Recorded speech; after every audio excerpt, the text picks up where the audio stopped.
reer somaliland oo taariikh baa qormaysaa runtii cajiiba spiritka somaliland maanta ayuu wuxuu marayaa 100% 200% buu saa qaraacayaa yaan la idinka garanin meel kasta ku faahiya oo maaragtay faafiya arrinka wanaagsan ee qadiyadda u taagan tahay yaa adna aadan maanta arrimihii meesha ay ka sheegtay waa la socoteen siday u liidgaraynayso halganka iyadoo intaasoo sannadood kusoo jirtay halganka inagoo energyna oo dhallinyara oo marta boodayna oo yani wax walba haysana inaad maaragtay dib uga gabataan inaad diidaan inaad maaragtay hagrataan maaha maanta qarankiina maanta dadku say isugu soo baxeen hooyooyinka bacadka fadhiyey carruurta dhallinyarada askarta iyo maaragtay ciyaar iskuulkii wada ciyaaraya wax arrinkaasi weligay maan arkin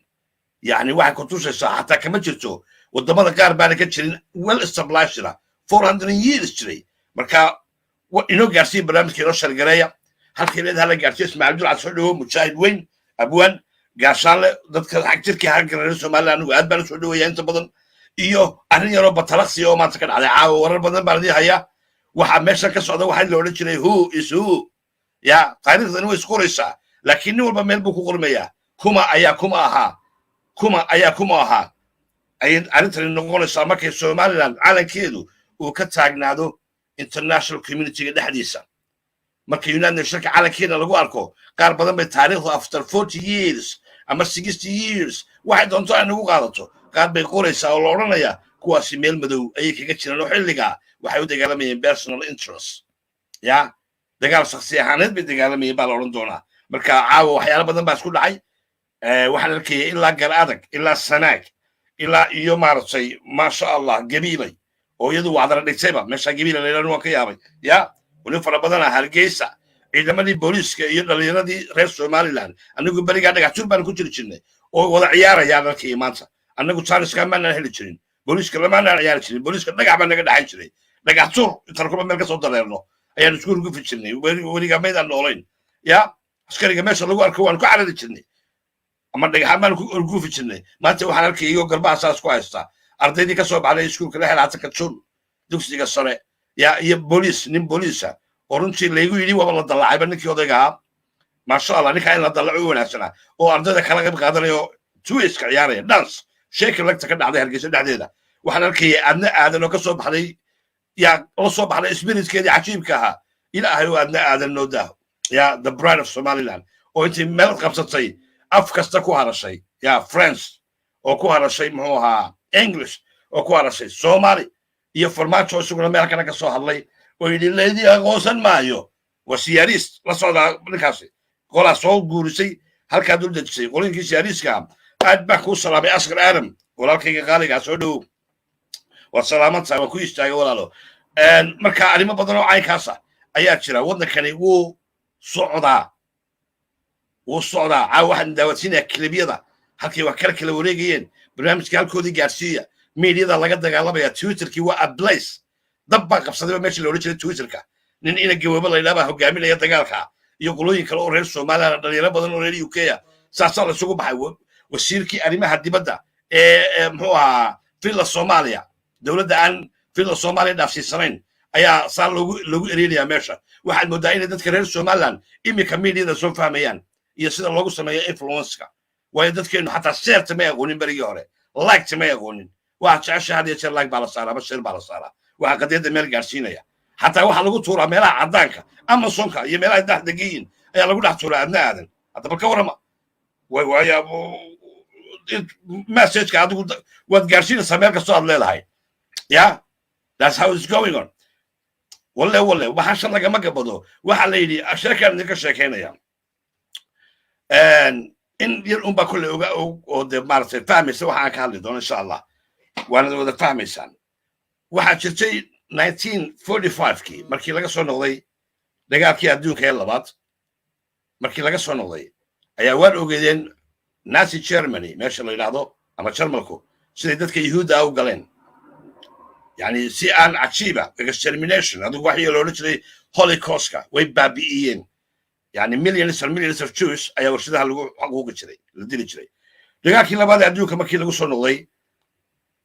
magaalada waddanka maraykanka waxaa isugu yimid jewishkii oo dhan dadkii yuhuudda ahaa oo dhan oo markaa doonayey inay ka tashadaan inaanay waxaasoo kale dib u dhicin haddaba u fiirsada ninka buug buu laga qoray markaa muxuu ahaa shirka caynkaasa buugga waxaa loola yidhahdaa Jewish conspiracy ama yani conspiracygii Jewishka nin baa markaa ka dhex hadlay oo nin ahaa very maaragtay expert xagga maaragtay society-ga iyo media hada caynkaasa wuxuu ku yidhi and whoever controls the media controls the minds of men qofka controla mediada ayaa controla maskaxaha bini aadamka marka waa inaan mediada laynaga qabsanin whatever it takes haddaynu nahay dadka yahuudda saasuu markaa ninkaasu kusoo jeediyey baalka iyo xagga dhaqaalaha mediada iyo dhaqaaluhu way isku xidhan yihiin marka haddii reer somaliland oo xagga mediada laydinkaga badiyo haddii xagga mediada laydinkaga guulaysto u malayn maayo inaad soconaysaan waayo qofka controla mediada ayaa controla maskaxaha bini aadamka debatekii ka dhacay baarlamanka United Kingdom maalintii dhawajoole wuxuu arrin la doonayay in lagu qabsado invasion lagu sameeyo xataa iyo waxba kasoo bixin lagu sameeyo mediada adduunyada oo dhan markiiba intaasoo maaragtay outlets oo kala duwan oo mediada waxay abuurtay debate international ayay abuurtay debatekii ka dhacay United Kingdom taasina waa ta loo baahay waa ta maanta soo kicisay dadkeennii oo dhan in maanta arkaya islaanta ay reer Somaliland ee calanka Ingiriiska sidata iyo kii Somaliland ee cidlada fadhida ee keligeed cadaadda isu dhigtay iyadoo runtii waddankeeda u soo baxday waxaa laga yaabaa in personal needskeedina meel kale maaragtay baahideedii shakhsiyahanadna uu meel kale u yaalay waa yani waxyaabaha aad odhanaysid waddanka Somaliland it will stay waayo had iyo jeer dadka reer Somaliland wadad runtii yani nationalismku waa ka dhab waddaniyada waxaan la yidhaahdo dadka reer Somaliland waa very emotional anigu waan arkay yani waxay calankooda u tuureen 1960gii waxay emotion inay isu keenaan wixii la odhan jiray Greater Somalia tiyo noqotay disaster dream dad aan la aqoonsanayn oo yani maanta 4.5 ku jira system dumay madaxweyne baaba'ay adduunyada meesha ugu maartay corruption ka badnayd ayaa laga dhigayaa sovereignty inuu waddan meesha ka jiro there's nothing exists there wax la ka jira ma jiraan arrin kaloo doonaya iyadana meesha lagu soo qaato oo saandiyada daawadsiiyo waxyaalihii maanta meesha ka dhacay oona doonayna anigu ugu dhaynu debate ka samayno inaynu dood ka samayno waayo waxaan arkayay yani maalinba waa maalinteeda warsoo maaha maalin walba maalmuhu waa inoo kala socan yihiin maalmaha in la kala soco ayaa qurux badan waxaan arkayay ninkii barkad batun oo soo dhex raacay iyadoo loo dabaaldegayo yani arrintaa maanta ka dhacday kuubkaa ka dhacay dowlamaanta kuubkaa ka dhacay United Kingdom iyo adduunyada inteeda kale ee reer Somaliland doonayaan inay ku present garayaan keeskooda ama ay showcase kaga dhigaan keeskooda ayaa waxaa yimid barkad batun oo ka hadlaya arkay mujtamaca faraha badan leh ee soo baxay magaalada Hargeysa dhex wareegaya waxa uu doonay inuu markaa raaciyo arrintii mucaaradkeenna waxbaa ka siya anigu mar baan idin markaan dimuqraadiyadda qaadanaynay xisbiyadan faraha badan leh horta waxaa ka horreysa in dimuqraadiyadda la qaato inay dadku dimuqraadiyadda madshuur u ahaadaan inay fahmaan wax dimuqraadiyaddu tahay dad aan iska maartay fahamsanaynba waxaan wax yahay ayaa waxaa ku odhanaya mucaarad baan nahay adigayniskiisuna ma dhaafsiisana reerkiisa wuxuu kala garanayay qaran maalinta qaranka loo dagaalamayo iyo maalinta qabiilkiisa loo dagaalamayo ayuu kala garanayay inta la soo dhex maray ayaa la yidhi deedna ebelow hadal tiyoy maama adna hadlayso platformkii ay adna ka hadlaysay ayuu barkad batun soo qabsaday buu ku leeyahay maye waxaanima soconayso masxarad kuma imanayso Somaliland qosol kuma imanayso Somaliland masxaradda iyo qosolka ayay ku soo caalamashay oo ku timid haadka fiican ee dadkeeda ayay ku soo caalamashay oo ay ku timid beliefka ay belieflaysan yihiin dadka reer Somaliland inay Somaliland jiri doonto another 600 years ayay ku timid Somaliland shacabka iyo qosolka iyo damaashaadka ayaa lagu meelmariyay wixii ka dambeeyay jihaadkii dhagaraysna ee dhiigga faraha badan leh ku daatay dadka reer Somalilandna gacantay meel kasta ku haystaan bal eeg ilaa gar adag ilaa sanaag ilaa buurama ilaa gabiila ilaa Hargeysa maanta waxa dhacayay waxay ahayd yani waxay ahayd magic waxay ahayd mucjiso aynaan weligaan arkin dadkoon United States saddex sannadood bay yidhahdaan idima aqoonsan haddana dadku way kusii dhegan yihiin in waxay doonayeen nationalismkoodii iyo waddankoodii taasi waxay ku tusaysaa inay qadiyadda somaliland ay noqonayso ongoing qadiyad soconaysa waayo dadka ku dhegan ee diidani waa dad infy yani jealousy xaasidnimo wax waliba ay ku ururtay dushooda dul hoganayso iyagoo isdilaya oo baaba'san iyagoo maaragtay aan jirin as a state iyagoo magaca soomaali la yidhaahdo adduunyada laga xishoodo oo africam adduunyada ugu qaxooti waxaa ku jira dad soomaaliya yaa waxaa keenay waa dadka maanta ka operate gareeya filla soomaaliya ayaa keenay lacag baa lagu kala iibsadaa madaxtooyada qofka noqonaya muxuu ahaa xildhibaan iyo ka aan xildhibaan noqonayn dadka masaakiinta ahna waa lagu dayacaa reero dhan ayaa reero dhan kala dul degay dad baa lagu yidhi idinku modify baa tihiin yani mama jirtaan as a full human being ma jirtaan haddana cadaalad bay doonayaan waddan baa la iska dhigaya dad civilizera ayaa la iska dhigaya somaliland maaha dadka caynkaasa way ka baxsan tahay marka balortan iyo waxaan doonayaa waxaan leeyahay horta congratulation reer somaliland meel kastoo aad joogtaanba spiritkiinaasi waa spiritkiina had iyo jeer idin unite gareeya idinka dhigay in la idinku yeedho beacon of africa ama cadceeddii africa ka soo baxday waa waxa idinka duway distinct idinka dhigay dadka kale ee ku hadla afka soomaaliga waad ka duwan tihiin absolutely waad ka duwan tihiin dhaqan ahaan culture ahaan spirit ahaan iyo markay noqoto waddaniyad saxa askariyan aad ugu farxay maanta oo la ciyaaraya askariga waxa lagu yidhi waa la dalacsiiyey wararku say ugu soo gaadhayaan immediately waa la dalacsiiyaa la yidhi ninkii booliiska haystay maasha allah daba gale janno galay dadka qaar ugu yeedhaan ayaa markiiba dhag arrintii waa la isku soo dhuftay miidiyada oo dhan buu qabsaday ninkaasi isagoo la ciyaaraya arday reer somaliland oo ka soo baxday iskuulka sare ee lixdaantanka jun buu habaan u malaynaya maasha allah that's what is happening anna waxaa ma jeclaan lahaaba ninka caynkaasoo dadkiina qurbaha jooga inaynu isugu yaro darno maarata jib in ku samayno in yaro $100 $20 qof kasta waxaad awoodid oo ninkaa soo helo saad nambarkiisa askarigaa anigu wuxuu yahay walla inaan garanayn laakiin askarigaasi he was enjoying the day wuxuu ina matelayay innaga oo dhan marka inaynu saad nambarkiisa soo helo aynu $20 waxaad karaysidba $10 aynu ugu ridno maalintaa waxay ku dhaafinaysaa farxad wuxuu og yahay inuu dadkiisoo damaashaanayay aan yiraax daawadsiiyo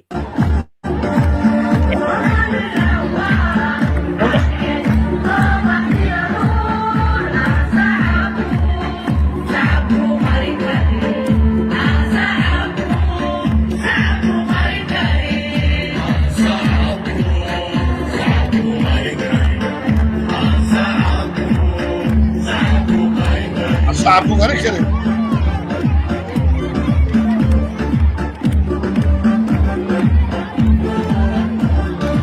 كلهم لاقين هذا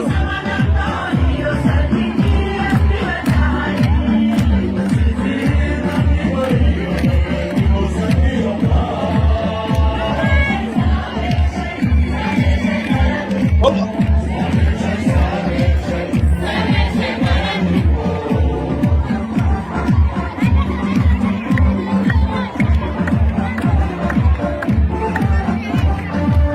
calamada Somaliland iyo UK ayaa maanta hargeysa beerta fadhiyada dadku si wada jira u lulayaan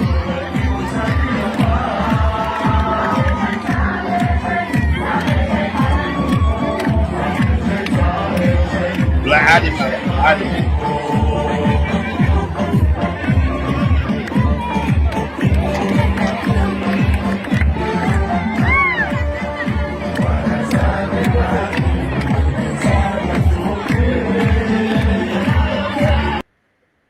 bal jibada eega ilaah baa ku dhaashay bal eega jibada bal eega dadka bal unity-ga eega spirit-ka eega maanta magaalada hargeysa dhexdeeda ka jiray caasimadeena jamhuuriyadda barakeysan ee somaliland halkee ayaynu ka heli karaynaa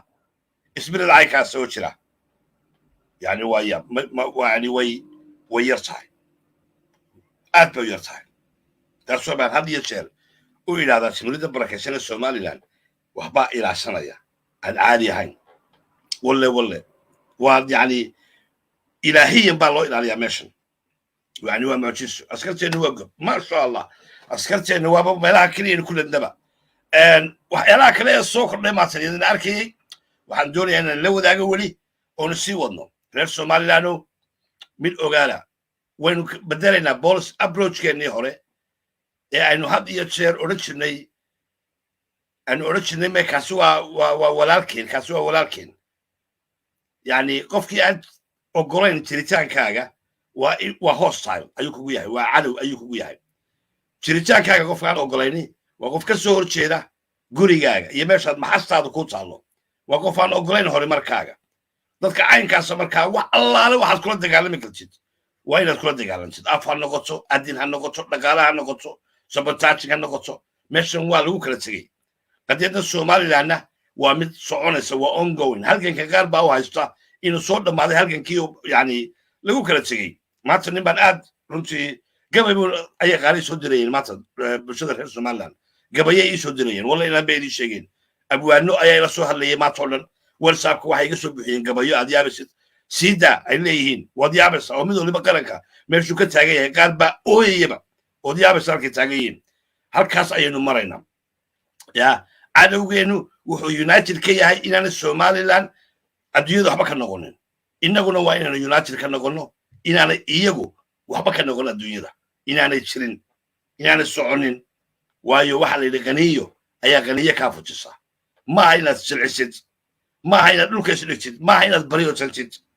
waa inaad wax allaale waxaad ku dagaalami karaysid xataa budgetka gbs-ka somaliland waxaan u sheegaa gross domestic productka ya gdp-ga somaliland in lacag dhan loo xadeeyo la dagaalanka cadowga gudaha iyo ka dibaddaba oo weliba ay soomaalida maaragtay exclusive ku tahay absolutely been sheegi maayo waad la yara walaagayeen oo kale maasha allah maanta waxbaa ka dhacay reer somaliland waxaanu leenahay aad iyo aad aniga xaggan jaaliyadan radio k ku laamina halkan way la socotaa maanaya dad badan baa is-organize garanaya petitionaa noo socda jaaladii reer somaliland oo dhan ee ka kala jiray waddanka u k ayaanu doonaya inaanu united ka dhigno one big maaragtay jaaliyad somaliland si ay maaragtay codka iyagu xoog u yeesho saxiixa iyagu maaragtay xoog u yeesho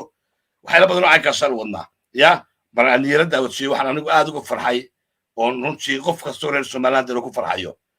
this is beautiful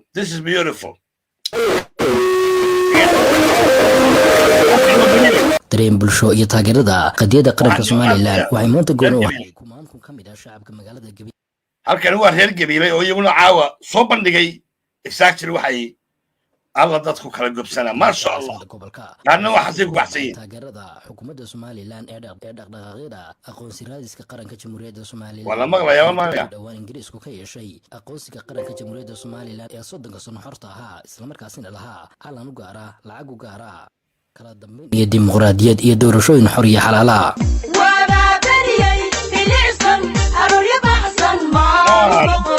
maasha allah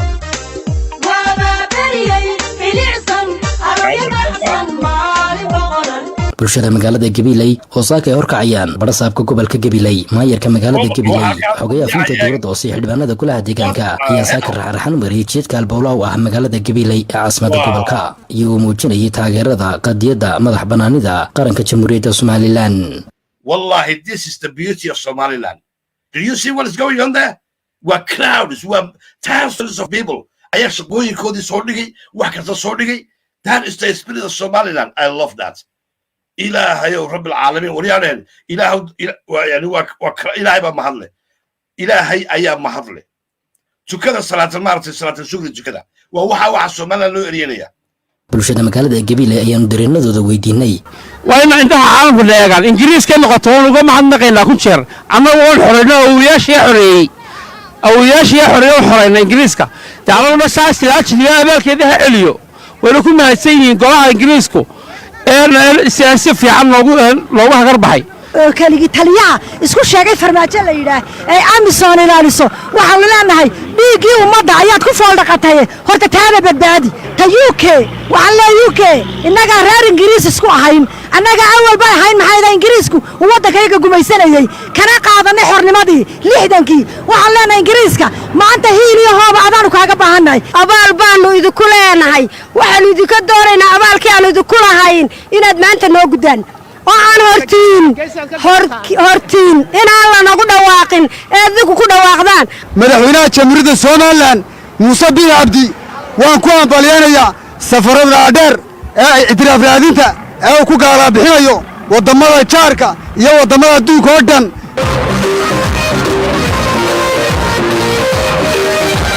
intaasi kadib kumaankan kun ee ka mid ah shacabka magaalada ayaa isku shubtay khayriyada magaalada Gabiley ee caasimadda gobolka waxaana fagaaraha khayriyadaasi kala hadlay bulshada barsaabka gobolka maayirka magaalada odayaasha waxqaladka haweenka iyo sidoo kale soo baxeen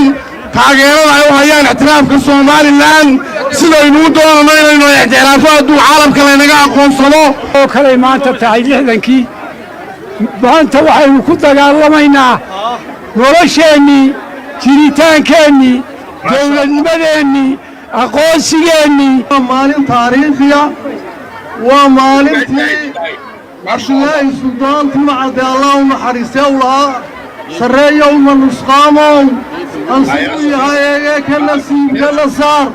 bulshay dhulkeenna inaan dhisannaa ninkay dhibasay cidlada ka dhurnaa midnimo dhimatuu ku suu dhegan yahay dhagaha ugu rida inaanay dhacayn Soomaaliland way isku tashatay go'aan bay qaadatay maanta way soddon jirsatay maanta maalin laba qof oo meel soo istaagaan ama afar qof oo iska hadlaa wax ka qaadayaan maaha iyagaa tashatay oo isku duuban ictiraafkan ilaahay baanu ka sugaynaa maxaa horta annaga nahaya yaanaan xamar doondoonanba dawlad baanu haysanaa dad baanu haysanaa waar innaga shaqaysanaya wixiina soo doontana waynu iska celin ardayda quruxda badan ee saaka difaacaysa waa kuwa aan arag xamar waa kuwa aan arag xilligii isticmaalkii waa kuwa aan arag gubaysigii iyo dawladii siyaad barre halka waxay batay sidaas ayay kor iyo ayaan ugu taagayin maanta waxaanu filaynaa insha Allah taala mustaqbalka dhow inuu ilaahay keeno aqoonsigii jamhuuriyadda Soomaaliland inagoo maanta horumar weyn ka sameynay dhan walba dhinaca siyaasadda dhinaca dhaqaalaha taageero miyuu laxaad loogu muujinanaa dadaalada ixtiraaf raadinta ee socda oo ay ka kow yihiin mudanayaasha baarlamaanka Ingiriiska oo hogaaminaya David Wilson ta Soomaaliya waxaan ka hadlaynaa waxaan idhahnaa walaalahayaga Soomaaliya ilaahay nabadaas ayaynu idhahnaa iyaguna cadceedkii soo baxa yani siday dadkaasi spirit-kooda iyo yani magic waxa meesha dad isugu yimid siday dadku maartay u kacsan yihiin alxamdulillahi rabbil caalamiin iyar baan ila raacinaya yani waa miir beeras qoobeen waxaasaa laga dhimanaya taasaa laga yaacaya taasay la diidan yahay laakiin innaga inagu dhisantay Somaliland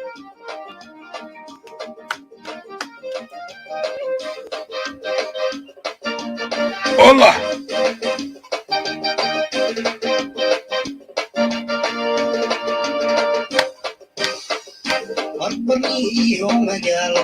وكا ودكينا عرق لوكا كقادا ودكينا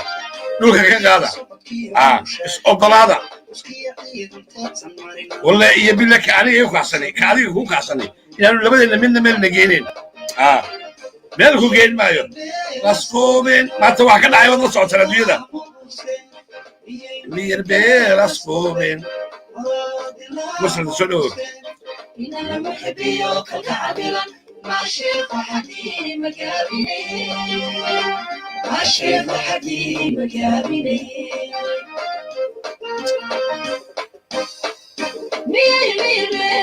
ولا هو اسكوبين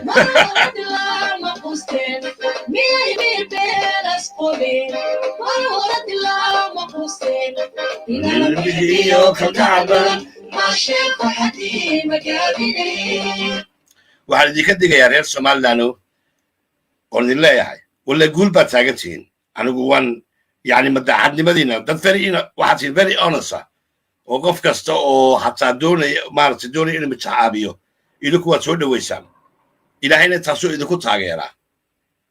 ya laakiin daacadnimada aadka u faraha badan leh ma wanaagsana meeshan waa la isku bareeray dad baa doonaya inay maabka kaa saaraan adduunyada adiguna waxaad doonaysaa inaad maabka adduunyada soo gashid adigu weliba si kasta ugu wanaagsan maha marka waa inaad halkiina barta ay leedahay waa inaad dhigtaan halkan dad baa soo gaarsiiyey rag baa soo gaarsiiyey ya waa inaad halkeeda aad dhigtaan shacabkeennuna wuu ku daba taagan yahay shacabka reer Somaliland waa shacab sharaf leh oo runtii aad iyo aad qiimo u leh u dagaalama waxay doonayaan fishankooda aaminsan nationalismkoodu ka daacad yahay waa meesha keliya wadaniyada qof maaragtay aan waxba haysanin haddana cashuurta keenayo cashuurta bixinayo isagoon xataa profit badan ma samaynin halka meelaha kalena yani muxuu ahaa asaasin yani dagaalo qorshaysan iyo dilal qorshaysan lagu fuliyo si xabad sigaara loo kala dhaco xabad sigaara ayaa dad lagu dilaa dadka soomaalida halkaasay marayaan ya laysma bixiyo halkaad adigu lacagtaada dibadda kaga tegtid ya haddaba taas iyadoo la arkayo waa lagugu soo duulayaa dad adiga kaa mid ah ayaa la ugaarsan doonaa oo baahan dadkuna runtii inta badan ma wada lahaa principle ama morality ma wada lahaa qaar baa lagu iibsan doonaa lacag yar few dollars waxaa ka dhacday falastiin bay ka dhacday arrintaasi falastiin dhulkooda waxaa lagula wareegay niman baa jira xilligaa weli jooga right now falastiintaas lacag yar la siiyo oo soo basaasa dadka kale ee falastiinta guriga lagu dhufanayo bamka guriga ay dadka u dagaalamayaan qadiyadda falastiin joogaan dad baa soo basaasa $100 $200 lagu iibsadaa adduunyada way ka jirtaa dad loo isticmaalo sida prostituteska oo aan damiir lahayn maran meel kasta ka soo hadla waxaad arkaysa sanadkii kuwii muqdisho ka hadlayay ee lahaa waxaan matalaa waqooyiga somaliland ya haddama la socoteen iyagoo loo ogolayn maskab sare iyagoo shirarka marka la gelayo albaabada hortooda la joojiyo maxay waxaasoo dhan ku dhiloobeen waxay ku dhiloobeen waa lacagta inay ku qaataan meesha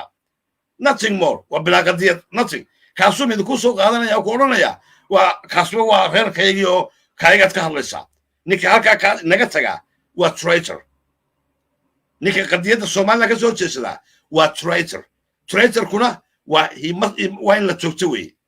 intaa ka odhan maayo kulliga ribood garanayaane waa in la joogto qofku hadduu traitor yahay walaalkaa xataa hadduu yahay oo uu waddankaaga diidan yahay inuu jiro waa in madaxa laga joogto wax soomaali la yidhaho isku jiraa ma jirto soomaaliya waxay ahayd san waa jabuuti waa NFD waa muxuu ahaa kininka waa somaliland iyo soomaaliya saad ula wada socotaan markii aynu isku biirnay waxaa la odhan jiray waddankan isaga ah waxaa la odhan jiray jamhuuriyaddii soomaalida magaceedii xataa waa la bedelay maxaa loo bedelay waxaa la odhan jiray somali republic ya haddaba fiirsada markii dambe waxaa loo bedelay magac kalaa loo bedelay oo ah soomaaliya waa magacii itaaliyaanku iyagoo bixiyey magacaagii baa la qaatay idgaagii resourceskaagii baa la qaatay wax kastaa lagu degay weli alaakaana sheeka mafia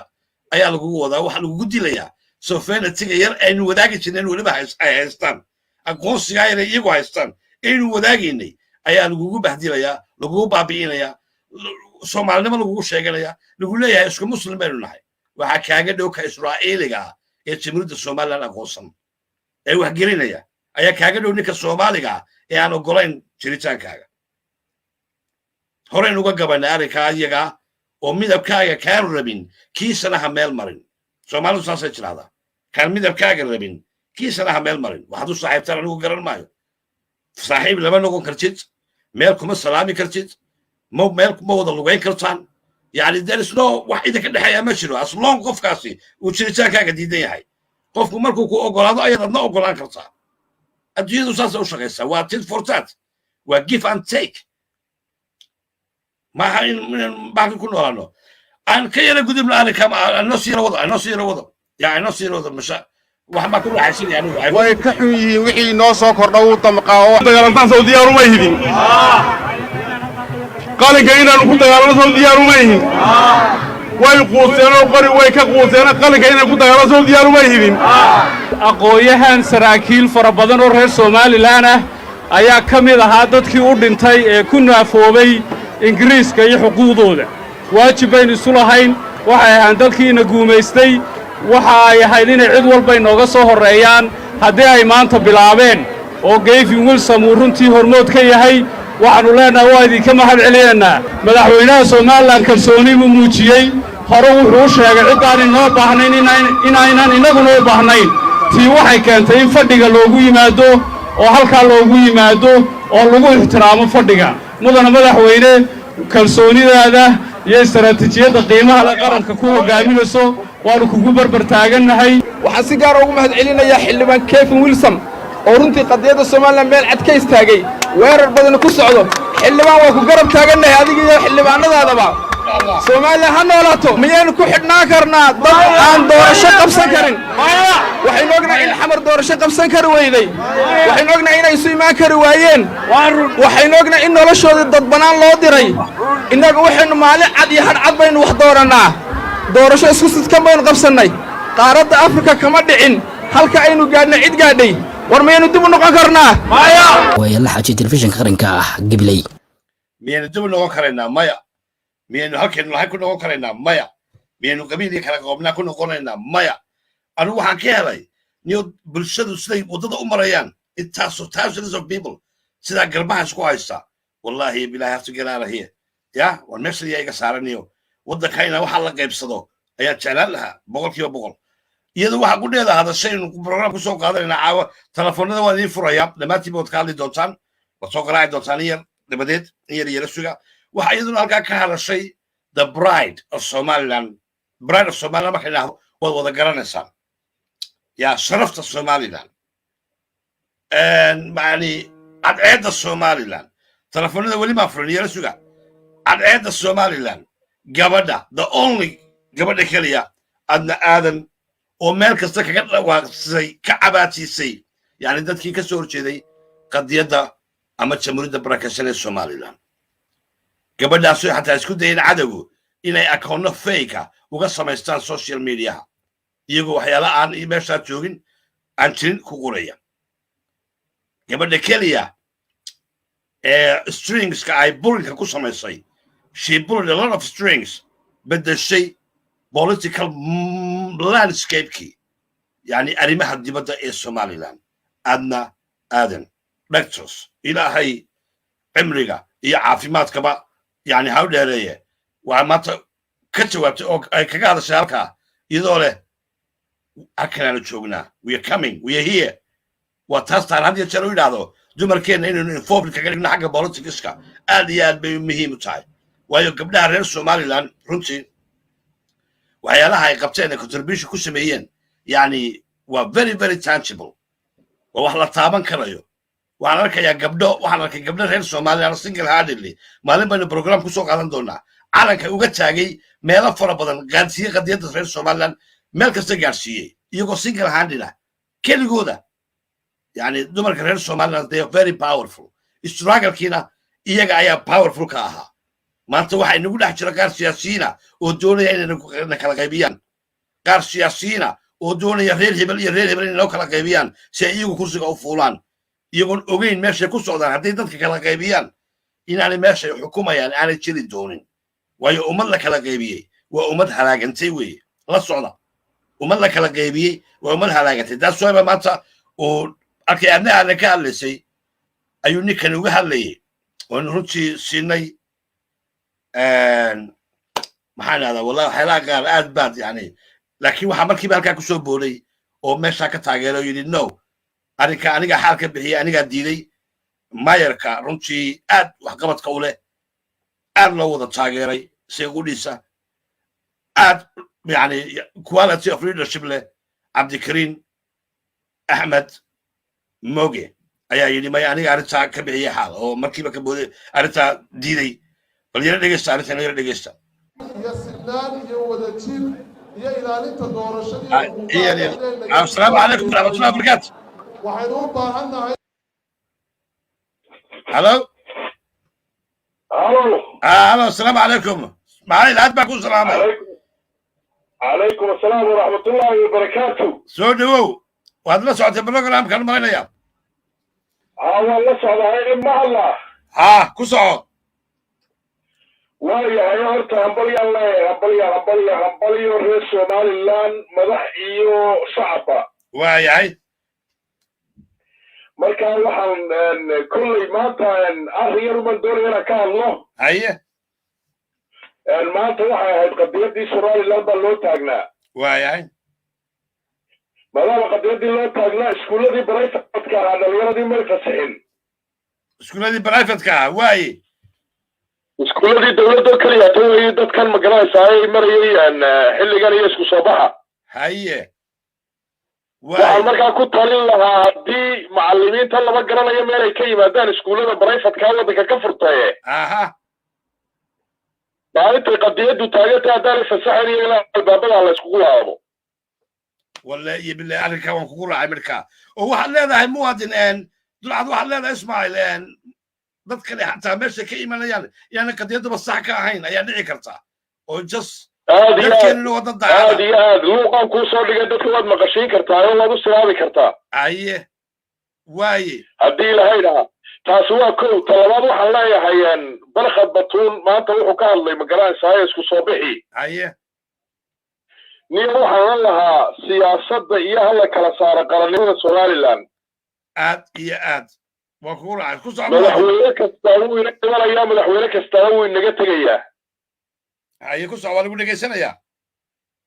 inii sharaad baynu maraynaa imaka Soomaaliland waaran marka inay qadiyadu inagala weynaato weeyaan xukuumad iyo magaranaysaa xukun iyo doorashada waaran صح وأنا قرننا كانوا قادنا واحد كمان ما أنت قاعد وقف فرح صار هاي إلى هاي مجلس عبرنا رجع عفمان راسي طليع عيد كبوليس كا تنقله ما شاء الله والله ما أنت إذا ما دي ماشي كنت بالدقي نكلي تما هاي أنت ماشي كنت بالدقي تبي ودلعسي وحارسي هذه ما شاء الله والله هي اللي بح وهل كلام واي قولي صراحة الله هاي شعب كوهيان أمال وين بي كوهيان وحكا بدل كادو بدل شيء مقراسة عيدا مدي بوليسكا اتكوضا دكتي إلي قرآن كوضا برطان ويهلو الصلاة وضا النغضان واللقوها يا إلى هنا عبال الكاس مقراسة هاي وكاتي سايتين شعب كاقولوا كوهيا بلاني والله هو بقول كيف بقول مواطن ما انتو كلام الله هي يعني وين قيرون ان يوصل لا دربين لها الله يسكيل على السياسه يما يعني يرجع كراسيده دوريا والله يا بالله واكو راعي عادي عاد بقول كيف بقول هي كسر waxa kale oo alhamdulillah u diraya adna aadan oo marna aliga ayaydiya marna ah hooyada Soomaaliland واي ما شاء الله waayo maanta adduunyadii way maqashiisay iyadoo luqadii ay afkaranayeen ama afkii ay yaqaaneen kula hadashay wallahi si kasta absolutely wallahi marka waxa la maalmaha sidaas ee beerta xorriyadda la iskugu imanaya laga mamnuuco wixii local ka hadlaya mikrofoonada dadka localka ka hadlaya siyaasadda hoose iyo kursi baan doonaynaa inaan fuulo iyo yani iyo waxaan waa wixii ba ururey noqdeen xusbiyo waa laydin ku dhaarto saddexdii xusbiyo jiray inay maanta urureyhiin waar wixii dambeed soo shaqaysataan iyo doorashada dambeed soo gashaan iyo wixii shacabkaasi idin siiyaan baad leediin waay sax maanta laakiin tiisa qarannimaynu u taagannahay maadaama aynu qarannimo u taagannahay waa inaynu magaranaysaayey Soomaaliland oo dhamay ay qabcaha isqabsataa magaalo walba damaashaadka ka dhacay waad arkaysay hadday Laascaano tahay hadday Berbera tahay hadday Gabiley tahay hadday Boorma tahay hadday meel walba too Soomaaliland صح marka waxaan leeyahay waa muwaadiniin qabcaha aynu isqabsano shakhsiyaadkan maanta doonaya magaranaysa inay hawlkeedu ku kacsadaan nin walba xukun yar uu ka doonaya uu ka tagi doonaa laakiin qarannimadu ma tagayso wallahi waa runtaada absolutely aad iyo aad sida aynu madaxweynaha shahaado maraynaynu arki doonaa berri ka maalin haddii alla ina gaarsiiyo madaxweynihii tobnaad iyo kii shan iyo tobnaad aynu arki doonaa absolutely waa runtaada muwaadin maxaad u malaynaysaa dadka isku qaldaya siyaasadda arrimaha gudaha ee Somaliland iyo siyaasadda arrimaha dibadda oo qaranka loo wada dagaalamayo dad badan baad moodaa inay arrintaasi madmadow kaga jiro guna waanay jirin ninka maanta local ka dhiga wixii ummaddu ay u soo baxday صح وقف صغير الله يدي والله وقف صغير آديات هاي marka iskuulada barayfad kaloo leeyahay in arrintooda ku soo dar insha Allah waa inay fasaxaan ardayda waa inay fasaxaan maalinta qarannimada loo doodayo ma sha Allah may waa dhaweey may arrinta in la daba galaya fiican way dad badan oo halka ka sameystay businessyo ayaan ahayn dad ardayda caddeynta meesha lagu wareysanaya waana ku soo dhigo wad dhageysan kartaa shacabka حاجات صورتي واتساب كان صورتي لوقا كو صدق واتساب كا هي ايوه هلا وان دغشينا يامك واي بركه سيره halkaasaynu ka wadana insha Allah halka ka daadii insha Allah barnaamij aad baad ma asat Ismaaciil Dulcad Abwaan fanaan mujaahid runtii reer Soomaaliland oo baasat waay السلام عليكم ورحمة الله وبركاته ورحمة الله وبركاته halkaad ka soo hadlayso iyo magacaaga nin reer Soomaaliland tan ku malaynaya maxaa tiri halkaad ka soo hadlayso iyo magacaaga إثيوبيا كسؤال يعني سابا واي برنامج كنا ولا السعودي واي هذه الطرف الطلياني يا الشعب الصومالي الآن جمهورية بركسين الصومال واي هذه الطرف الطلياني هذه كنا هذه الطرف الطلياني هاي برنامج كنا السنة ودي وان ما صنت ساكو صعب معلومة ببرنامج قال كاسان كلا السعودي هاي كل صعب جدولك سارتي ما تكلم علي جمهورية بركسين الصومال الآن إلا سناك إلا إيو سيدا عيدتكم بنا بحيث السمينيين يجوا موجودين يا halka ay ka taagan qadiyada reer Somaliland ee barakaysan wallahi inuu wax aad iyo aad wax loo baahan yahay hay dadkuna bani aadamkiina inuu maaragtay qofkii wax u qabta ama ma garanaysaa walow hadalna ku support gareeya inuu qofku wax u celiyo way fiican tahay waay marka ay ma garanaysaa dadku maanta ay arintaasi soo bandhigaan oo ay ma garanaysaa baarlamaanka Ingiriiska iyo dadkii arrintan ka hadlayay ma garanaysaa iyaguna ma garanaysaa shucuurkooda ay dareensiyaan aad iyo aad u fiican baa arrintaasi arrin loo wada baahan yahayna way ahayd si wanaagsanna dadku way ma garanaysaa arrintaasi maanta uga soo qayb galeen waxaan aad iyo aad u hambalyaynayaa ma garanaysaa adna aadan عمرية الله الرجية عفمات كان الله وبركيه ما شاء الله ما وحبضنا ومطن يتكروا قبطي صح سياسة كله وحان همبليين يا سكت عياري سياد نارو همبليين يا وحوي يعني يجرى الطريق كود يا أيام قرر سايدي موجين أو الطريق كود وكتم بطين واحد دون يوم بركاينا نولا دعاء أنت مقرر سايد فرخت بطوني عبد الكريم أحمد موجي يروي جالسين أنو يرسالو في رأس الموادين تذكر لي ما يدعون كلمك أنا يرسالو marka dadku way fahmi doonaan waxaanu ka hadlaynaa in yar yara sugiyaa ugu baaqaynaa qolada kulmiye waxaan ugu baaqaynaa madaxweynaha waxaan ugu baaqaynaa xukuumaddan taariikhdii doorashooyinka madaxweyne adaa hogaaminaya doorashadii sanad baa ka hadhay waxaynu u baahannahay si Somaliland ay u iibsato inaanay muddo kordhin dhacin inay doorashadu waqtigeeda ku dhacdo haddaad heshana garabkaaga la istaagayaa haddii lagaa helana albaabkaad ka baxaysa taynu u baahanna horta wata waxaynu u baahannahay oynu doonaynaa salamaan ukaadi marka leegaysa waa lagu dhegaysanaya waa lagu dhegaysanaya salamaan ukaadi waxaynu u baahannahay oynu doonaynaa gudaheenna wixii inaga dhex yaalla hadday noqoto xisbiyo hadday noqoto xaliyo waxaanu ugu baaqaynaa madaxweynaha arrimaha taagan inuu naga dhameeyo aad iyo aad baad u mahadsantihiin mar labaad iyo mar saddexaadba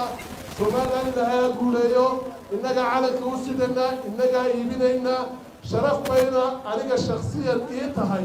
maanta inaan barkan joogo calanka Somaliland ee ictiraafka ku raadinaysana cidda qaadaysa waa anigii cabdikariin axmed mooga codkiina aad ugu hadinteen aad baad u mahadsantihiin wassalaamu calaykum ha noolaato Somaliland ha noolaato marka ugu horreysana Hargeysa aad baa u mahadsantihiin dareenkiina inaad saaka muujiseen halkan inaad isugu soo baxdeen maalintan idinkaa iskale idinkaa dareenkiina ku muujinaya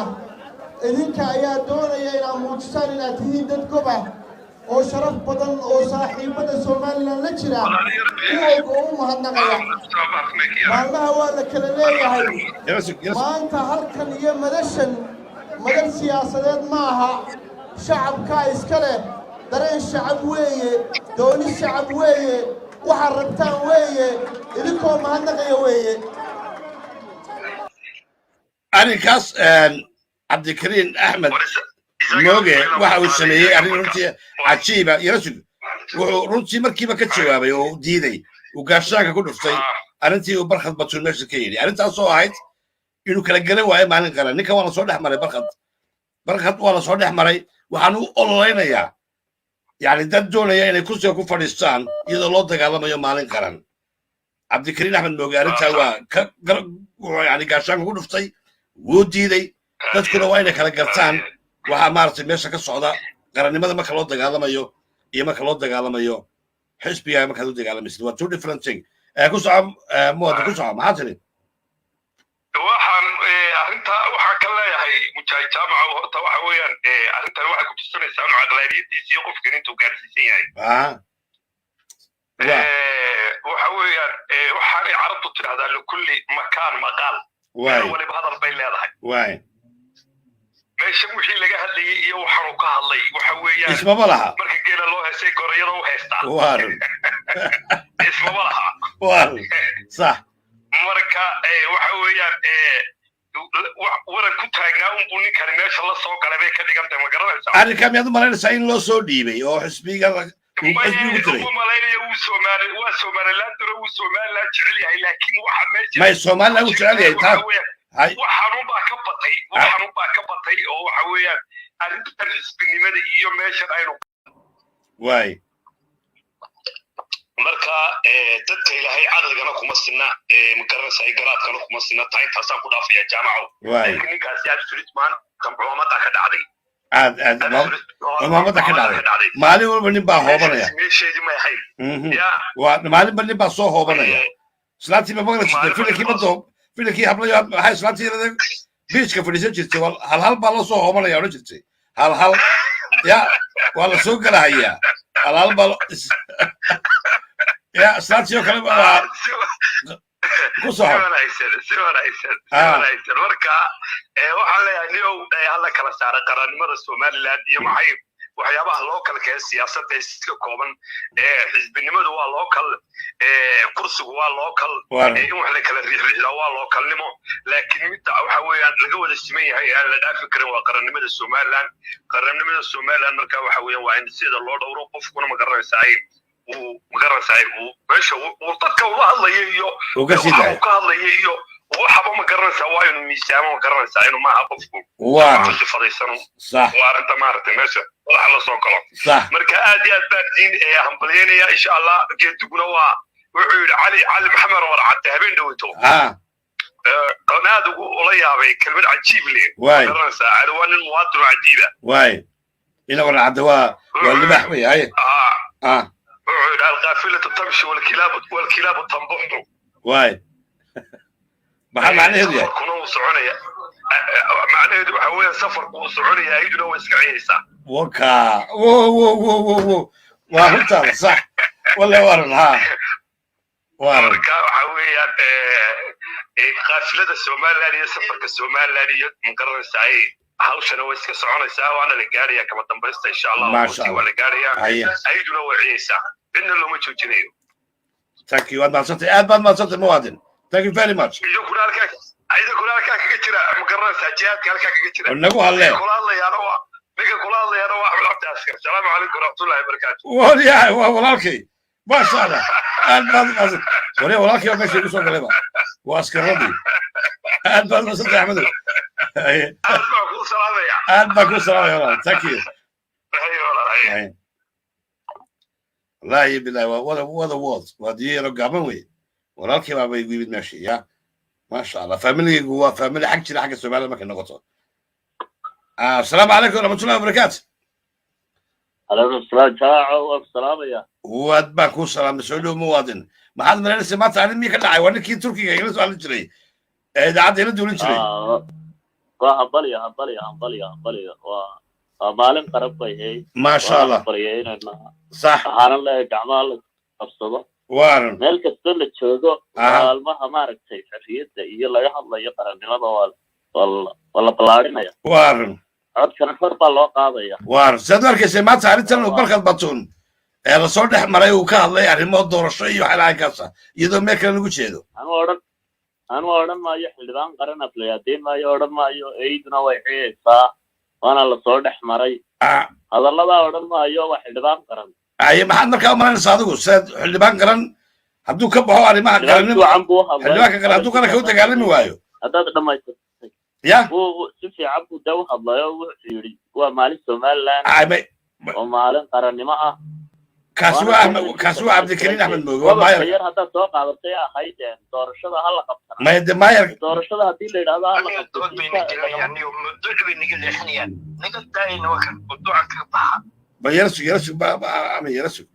hala adeer yarasug horta ay ka dhex gelin waxa weeye Somaliland qarannimada ridaaya haye saawada wata waxaweye Somaliland waa wada ognahay qarannimadeeda wixii loo soo baray waa ognahay maanta waa ognahay والله دبازدقيا والله بحيا وحويان يان قفلة تكسر من دي هذا ودك ولا وذا ليه هاي يان هبين بقفلة تكسر من دي أنا تعطينا دي بلاك الله يان مدحوينه ومدحوينه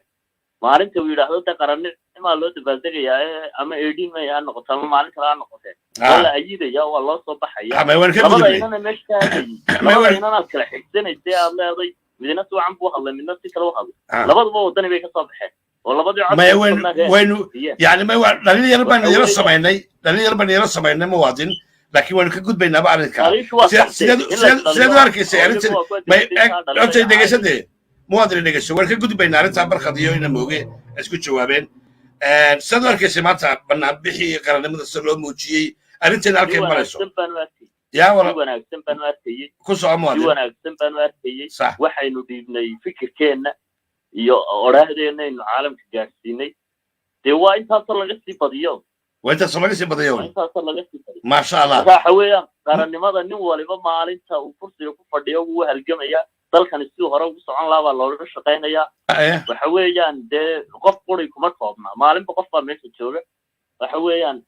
qof walbana way saameyn bay ku leedahay shicib iyo dawlad iyo mucaarad iyo maxaafid aad masatri turki dadkiina mujtamaca joogay reer Somaliland wax qabaqaba ama samaysan arinta maanta ku taageerayeen annagu tii maanta ma naas samaynin laakiin waxaan samaynay tii the week dhaweytay maanta ma naas samayn laakiin week hore baarlamaanka UK hadlayeen maalintaasaan soo bax samaynay reer weyn oo magaalada caana baan ku samaynay waana inta barnaamijyada soo dhignay telefishinada iyo sawirada iyo wixii oo dhan waxa weeye maantaasaan si fiican anagu soo abaabulay anaga oo reer Somaliland magaalada intii joogtay oo dhan isugu yeernay eedin meeyga hore sida aan xusnay waa looga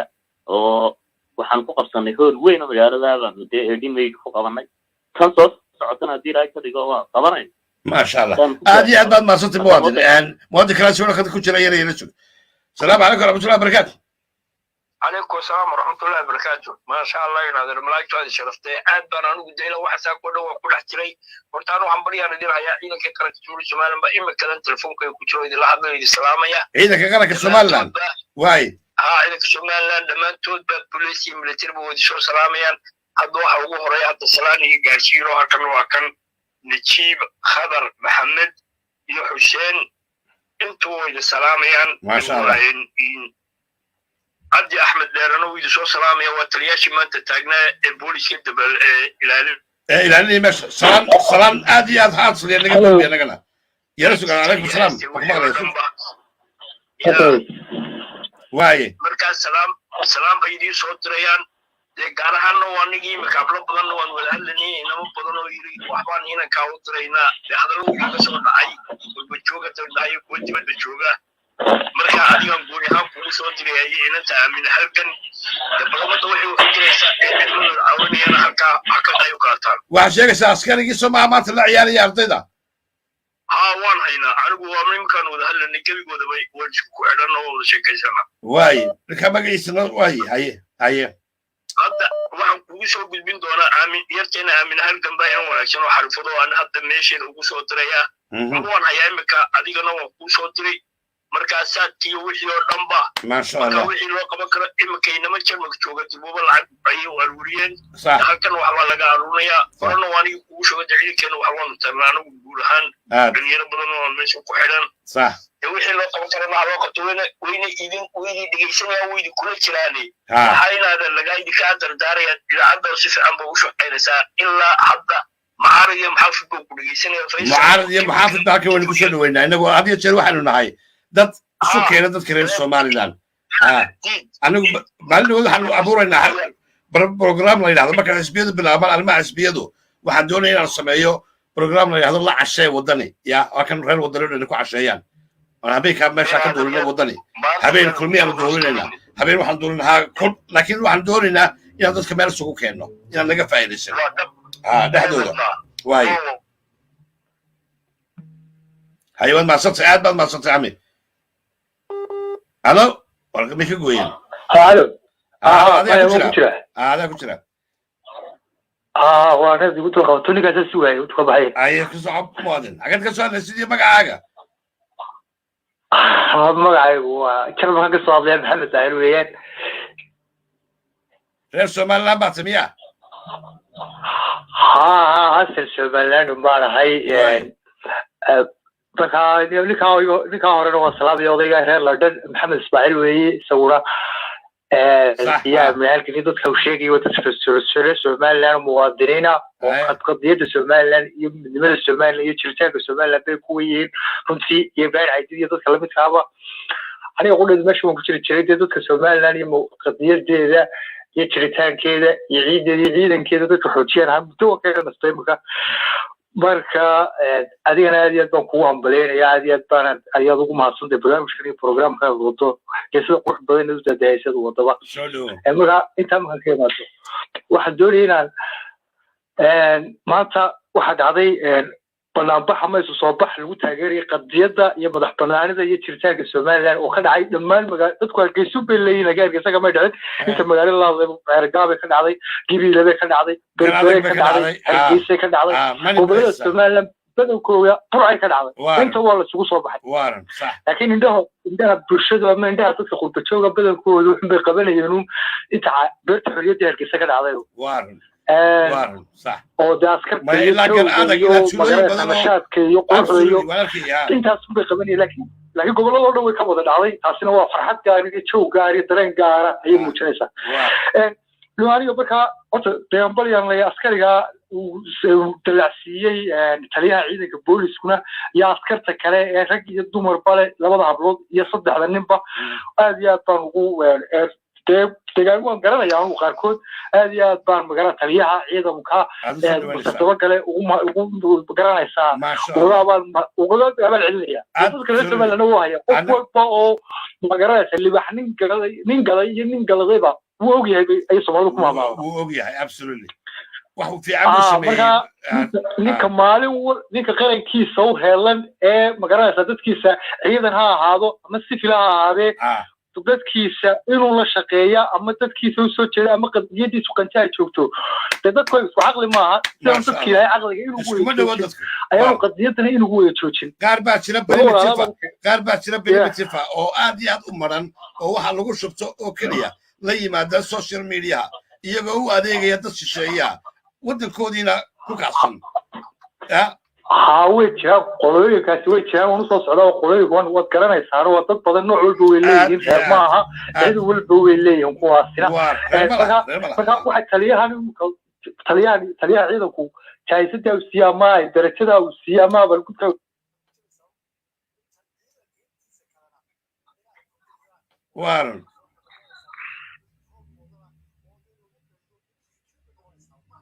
القف اللي سي معنوه ما هو قبل عرقي وكبلاري شنطة قف معنا عيدا كون لين السلا عيد بس خلي تاوارو قضية ديو سو عسكري وقت كيس جودنيا دل دبابي كرو سو عيدنا وعسكرية وشقينية حتى فرح كرو سو عيدنا وضد كمان كوجي لانيا حتى قضية دي سموتشين كرو سو عيدنا وضد كي هو تاجر وشقني سي كتير ودريس كيس حلال حتى يسوي على كيس كرو غايك هيك واحد بروبلم موتشين marka mid qodob Yurub ma ku dalaalka waan ka baxaya waxa laga yaabaa dadka ku jiraan sakolka xiriga dulqaad badan dulqaad nin waxa jira bariyaha miiriyaha ku jira oo nin reer Hargeysa ama reer Hargeysa ahay laakiin anu reer Hargeysa xitaa ma cadeyn karo farxad batun baa leeyahay laakiin waa nin MP oo xildhibaana oo baarlamaanka Soomaaliya ku jira واي نكاسي أنت عادستي إن أمر والبا ما همركي كوان لباس صدحات أفراد شباب ما حتى أنت أروح هاي كبلان وعادستي نكاسي واحد ده ما أنا قلت تايجا ممنوع هذه كان ممنوع حلها لكن قف حلها يعني أو يمكن تلقى إنجليز كتشوفها قرض يرو سمي برايم مينستر كان إنجليزكو نكاسي هتو قرض يرو سمي يمكن الله يستع مالين وواحد في سكيري ayaa uu isagu sameeyay xilka waxa lagu leeyahay iskaga digbalay Soomaa ayay basaaran ninka xilka haya waxa loo baahan yahay inuu ninka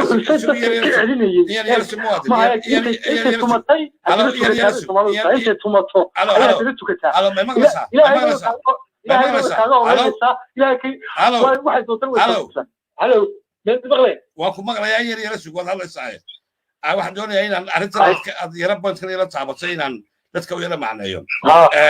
prime ministerka waddankan ingiriiska ayaa wuxuu sameeyey markii ingiriisku ku jiray lockdownka waddankoo dhan xidhnaa ayaa wuxuu ku qabtay baarti meeshan madaxtooyada ayuu ku qabtay baarti uu isugu wada yeedhay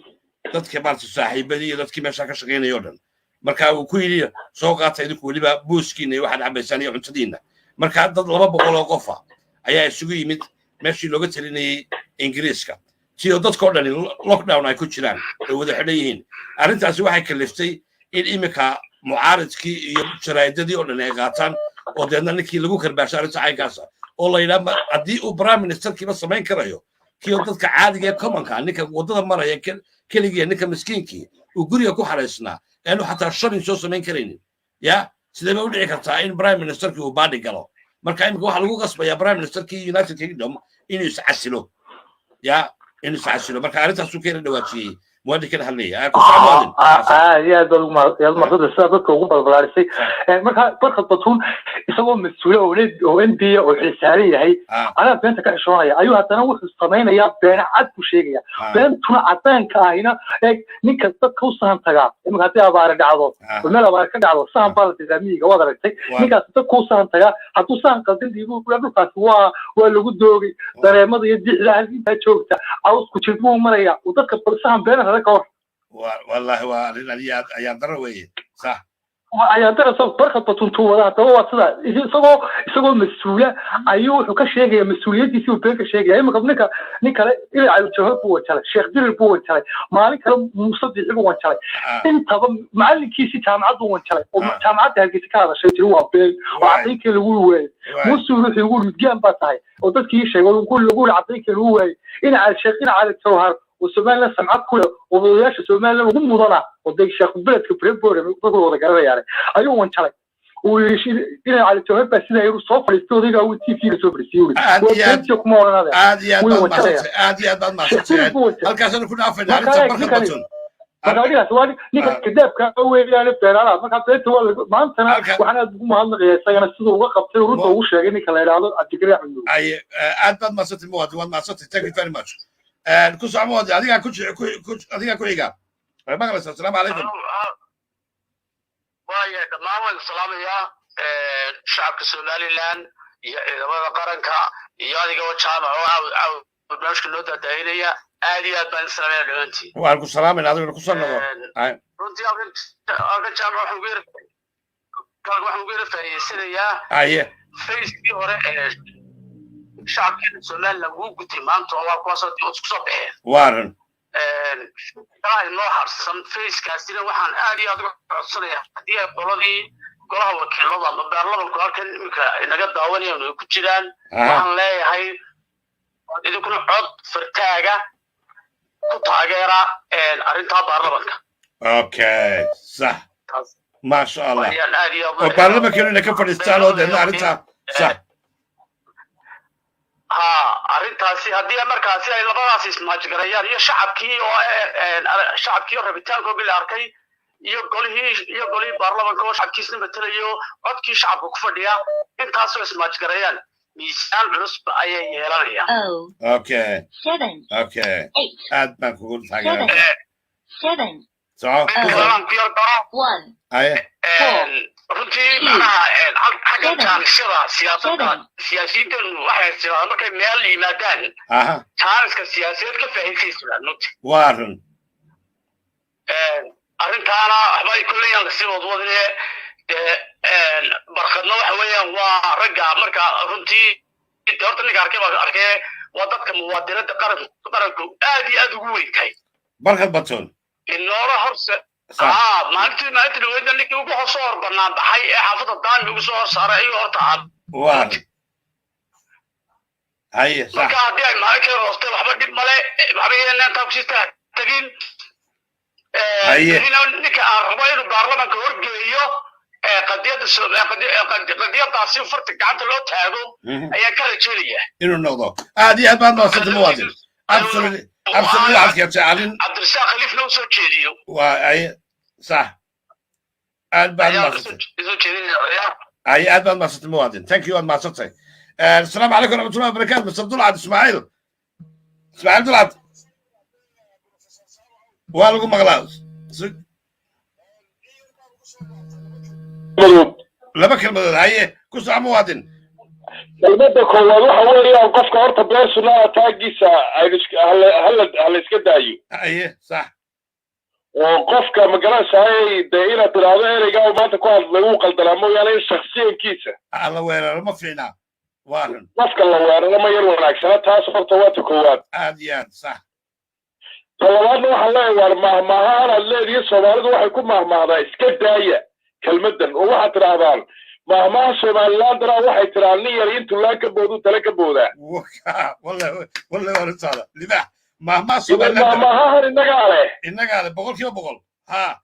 هذا دور سنة ما سوماليات سوق على طول ترى جيلين ده كل ما حاسك كسايدو أمريكا قلنا رجال لا يسكت سايو من اللي بحسوا قليل له يمتوا يسيو هذا ما سوماليات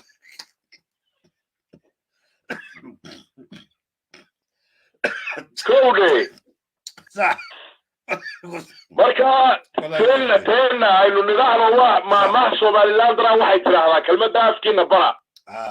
wala wartaada absolutely kala waxaan lahaa dawladaha jaarkeena miyay jiraan ciidamo boolis iyo shacab wada dabaal degayo wada ciyaaraya miyay jiraan may meel wada socda may ma jiraan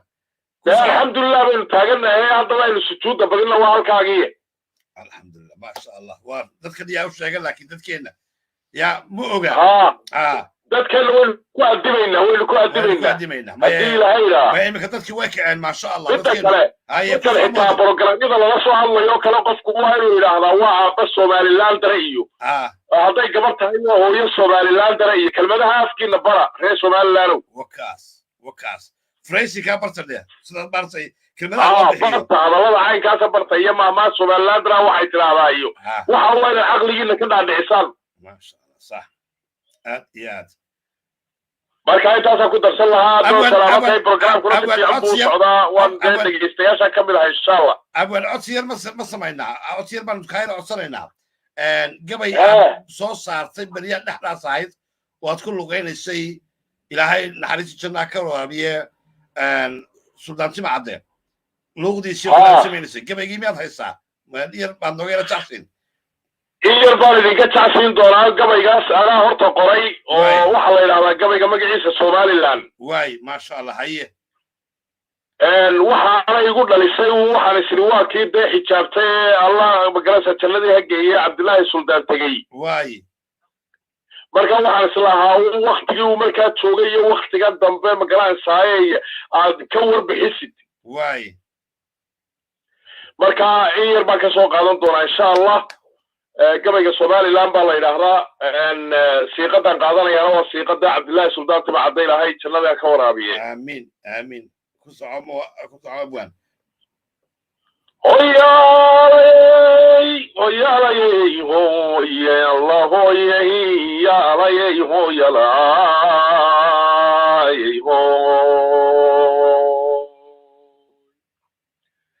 saada gabay lagiiba uma tirin sadaradeedii ma samaynin waayaan intaan saboo rugteedii masaluugaad migu ninkii sama ku baaqaaye waxsa sababay baa jira inaan sare u qaadaaye sabigiyo dhallaankaan rabaa inaan ku sooraaye taariikhda Somaliland waa mid saafiya ee maanta laguma soo koobi karo waxay soo martaa badan maanta laguma soo koobi karo waxay soo martaa badani sitiinkii markii gaaladii sabaga joogaysay inta ay saloogmeen shacbigu siiba heeryaday aqoonyahan salaadiin cuqaal intii joogtay surinkeeda subax bay heshiis laba galeen صار عدالي سنة كعديان حسوس سيبك سوقاتي ومركوين السلطان كان السيب كالنصار يري ومركوين السلطان كان السيب كالنصار دي سألوا من دواقي السؤال بور لغي تاسي أنسدو يا 7 8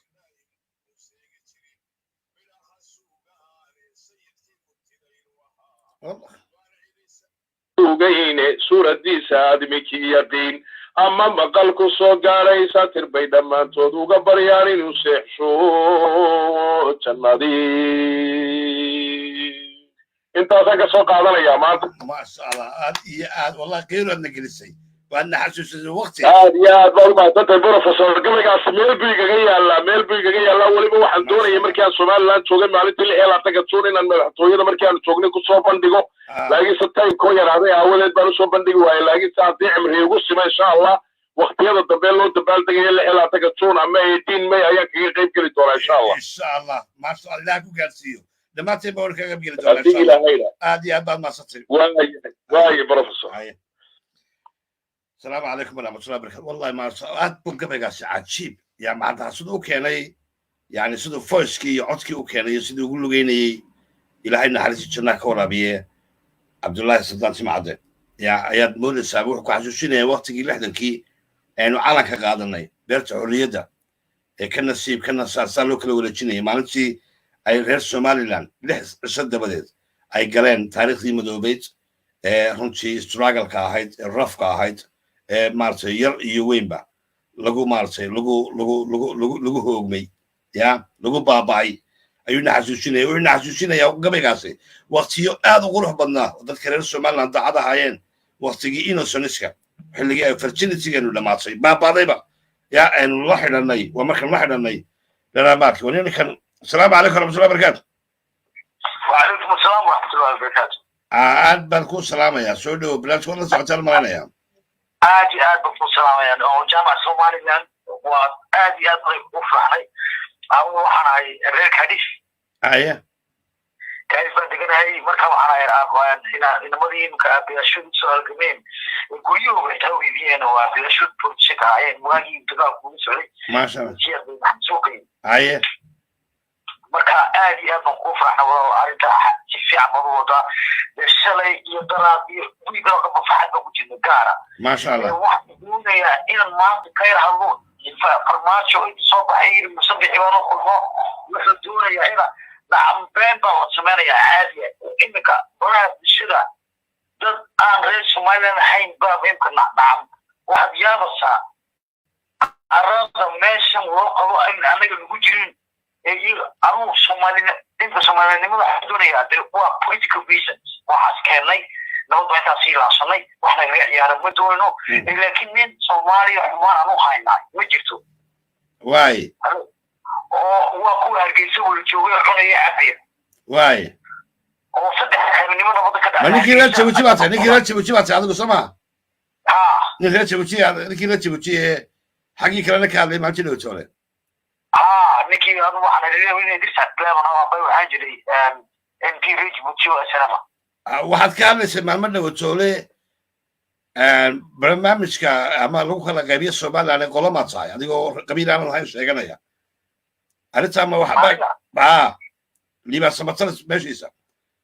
oo lahayd qol kala sheeganayo dad Soomaaliland ka soo horjeeda imika Soomaaliland baa taageeraysaa ma xad qadaysaa jaamaca ma wax caadi amreeka dhibana والله ما هو بتاع نيكي رجع بتجيب العين اوكي كل هذا موديل ما يصير نيكي ما كمولي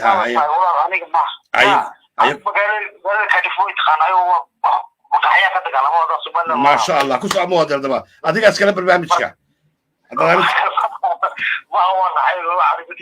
ما يمدك مولي هكا كسو هادلو كل ما واحد شيكته او مال برهر شيكته دد كريم سومالان aad u caayaan barnaamijka ma sha Allah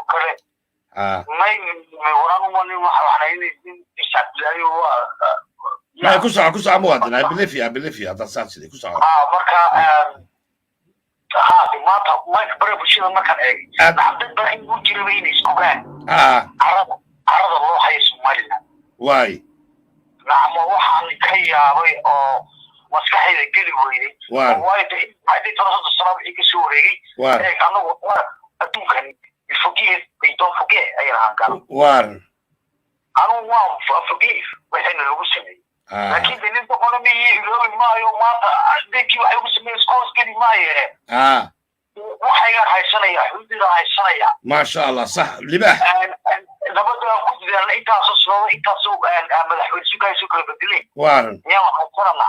wanaagiga soo hashada markan ay dadka nimkeena u soo baxayaan ay ugu leeyihiin war ninkan ixtaa ingiriiska noqon oo baarlamaanka ingiriiska ka joogayo aad iyo aad baad maasanta muwaadin waxaan soo yara dhex gelinayaa arrin abaarta ka dhacday waddankeena jamhuuriyadda barakeysan somaliland fikirkaad nala wadaagtay waad ku faraxsannahay waad maasanta muwaadin haye waxaan noo doonayaa inaan noo yara siraado the bride of Somaliland sharaftii Somaliland adna aadan oo maanta arrin cajiiba kala qayb qaadatay yani dabaaldegii yani muujintii wadaninimo ee ka socday waddankeena jamhuuriyadda barakeysan Somaliland bal la daawada Somaliland waa la dulmiyey Somaliland waa la caburiyey habeenkii dhaweyto intii aynu oran jirnay dulmii aynu sheegan jirnay gardaradii aynu sheegan jirnay ayaa laynoo yidhi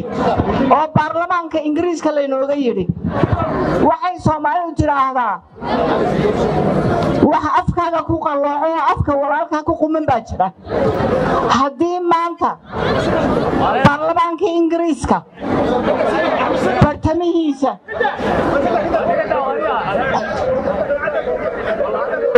laga yidhi Somaliland waa laga gardaran yahay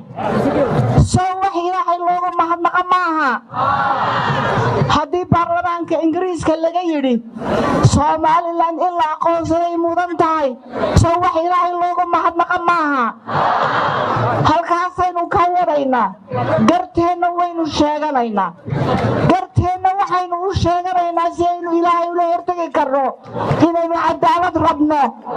inaynu xaqa rabno inaynaan dulmi rabin inaynaan cid kale gardarre u geysanaynin inaynaan rabin wax cid kale leedahay aynu ka dulmiyayno ka hunguraynayno waxeenii unbaynu rabnaa soomaaliyana waxaan leeyahay 30 sannadood ee ay Somaliland xaasidayeen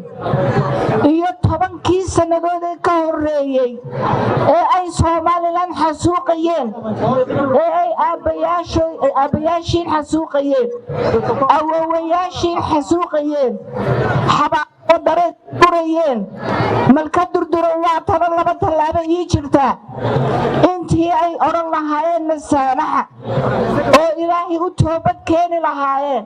oo odhan lahaayeen gardaraan u geysanay walaalahayo ee hanala cafiyo ilaahay naga saamax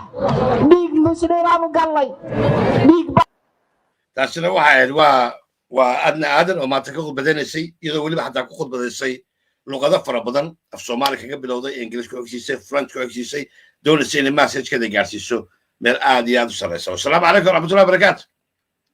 عليكم السلام ورحمة الله وبركاته. والله لكن كسر على سيدي مقعاقة. والله شرم كسر على هذا مبالين. واي والله سمعت البرنامج كان ما ينام. ما إلا ما سعنين إن. ما سعنين. سيادو عرفتي ماتا أرنتي أي موتشيين دت كرر الصومالي لان هي ودوني كملايين برنامج بحيد السمينيين يقولون إن قد يدو ودرني ما قاسيين ديو ده إنتي هذا كلام. تاسو أرنتي أي موتشي يونيتي iyo maartay ay dadku maartay isku gacan wada shaqeynayeen isku mid ahaayeen meel ka wada jeedeen arintaas sida arkaysa maanta wallahi aad iyo aad baan ugu faraxsanahay waxa taa darteed baan ku soo garaacay haye waliba waxaan leeyahay hambaliyo askartii boliiska ahayd واي واحد عسكرتي بوليس كاهي صح واي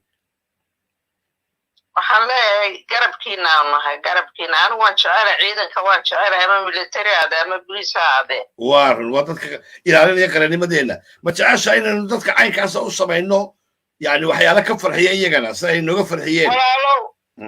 walaalow anigu wax badan baan dad badan kala hadlay in ciidanka dadkeenu way hayaan kharash in account loo furo qofka ugu yari wuu heli karayaa $10 ama €10 ama absolutely loogu rido accountkaa loogu rido markuu mid xanuunsanaya dabadaha loo qaaday carruurtoodu marka ay kuwa waxbarashada u waayay carruurtooda kuwa xanuunsanaya maalin oo dhan bacdaasay taagan yihiin haddana cidina ma daryeesho weliba indhahay faraa ka geliyaan waan soo arkay sanadkii hore dhammaaday baan tegey waddanka marar badan baan dad isku afdhaafnay booliiska iyagoo aflagaadaynaya maalin maalmaha ka mida wanaagoodan kuu sheegayaan dadka reer somaliland u sheegaya maalin maalmaha ka mida cusbitaal maalintaan soo noqonaya karoonaa tee soo samey baa laygu yidhi cusbitaalkaan tegey isbitaalkii markaan ka soo baxaynay wiilii dhalinyaro askari ayaa oo shaqadii u dhammaatay 12 meelaha miyaad mise kowdii ayuu wuxuu yidhi isii qaada buu yidhi ma ogtahay kii gaariga waday baa wuxuu yidhi war kuma qaadayna war waad qaadaysaa baan ku idhi anigoo xagga dambe fadhiya hadduu ninka miciid noo noqday ka waran uu lahaa kuma qaadayo waxaanu xagga shacabkan ka wareegnay isagoo jaamka ka ordaya halkii baan jaam ku gallay fooda isla galeen askarigii waxay noqotay intuu degay inuu isagu baabuurtii kala saaray balka waran udi kala kaxeeyo jaamkii kala kaxeeyo jaamkii kala kaxeeyo uu kala saaray markaasaan ku idhi goolkaas baan ku idhi askarigaad lahayd hadda ma qaadayo muxuu kuu taray waan ku idhi hadda mise waxba ku yaala balka wakaa ku kala والله وحبا كدعي markaas maalintii ka dambaysa haddana meel kaloo dooxa agtiiso ayaa si leg jaam ay ugu galay ma yaqaanaan baabuurta dadka wada ma garanayaan baabuurtu jaam bay ku jirtaa bal kuwiinan kale ka jooga waa iyagoo arkaya isku sii qaadaya صح oo galayaan meeshii ay galayaan askarteedna hadiya jeer waxay halkaa u joogaan inay waxaa kala maamulaan dadka maaragta ay relief u sameeyaan kala kaxeeyaan hadiya jeer ay ku caawinayaan waxaa dhacday gaari kaloo militarigu leeyahay oo isaguna jaamki soo galay inay 2 wiil oo dhalinyaraa iyo nin odaya oo drayskii militariga sita inay ka degaan oo ay baabuurtii kala saaraan iyaguna balka wara ما شاء الله وميليتري معها بوليس يا ترافيك كتور معها بالكور واي markaasa waxaan markii dambe gaarigood meesha ka baxay baabuurtii ay kala saareen ay baabuurkii haye ku soco waxay tahay askartan baabuurka oodka ku koraysa masuuliyadda waa meesha koobays la gashay kala saaray والله ما كان داعي واي marka waxaan leeyahay iyo taliyaha daba galay inuu dadka abaalka waddanka u gala in mar kasta laga warhayo oo la ilaaliyo anigu waxaan ku talin lahaa oo aday talo laga qaadanayo nimankan baarlamaanka fadhiya maalin walba isbeerbeeraya lacagta qaadanayaan hala siiyo ciidanka ما يعرفك آديات بكو تاجسني والله آديات صح fadhiga inta qurbi ka yimaadeen anigu taatan waan ka soo jeedaa dadka qurbi ka yimid maxay tahay iyadoo dhalinyarada jaamacada ka soo baxay ay waddanka buuxaan qurbaha ay ka yimaadeen ay shaqadii ka qaadayaan ما والله وغلط آديات وغلط iyadoo wadamada joogaan ka shaqaysan karo ka chance badan oo baasaboor haysto wadamada joogaan iyagu MBA-da ka geli kara ayay soo cararayaan halkaloo ayay shaqo soo raadsanayaan oo dhalinyaradii jaamacadaha ka soo baxday oo banaanka wada taagtaagan ayaa iyagu shaqadii hadday dowlad hoose tahay hadday baarlamaan tahay hadday wasaarada tahay iyagii baa wada gelaya oo kabaar sax waa ma arrintaas waa qalad arrintaas waa in arrintaa employment lawiska ama sharciyada xagga shaqaalaynta waa in waxyaalo badan restriction la saaro oo ay had iyo jeer la siiyo maaragtay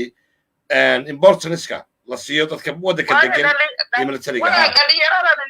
iyagu meelay u shaqatay waddankiiba wax ku barteen meelay bartaan ma garanayaan baasaboorro sidooda ma haystaan oo أمريكا iyo Europa iyo Asia iyo Afrika uma shaqo tagi karaan iyagu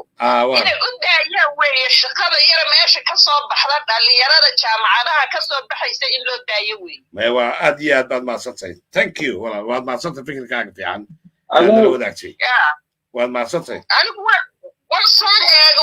wadanka waan soo indheeyay wadanka waan soo arkay wadanka sida loo dhaqmayo anigu dawlad mismaanaan arag dawladda hoose dhismo ka doonaynin wax kale maanaa arag okay laakiin dadkeena shacabka real dadkeena shacabka dawladda un bay iska qabsanayaan iyaga khaladka dhan sameynaya waa kaad wuxuu dhiibatee aad tidhaa wixii dhis wuu khiyaamaya أمانة وديبتها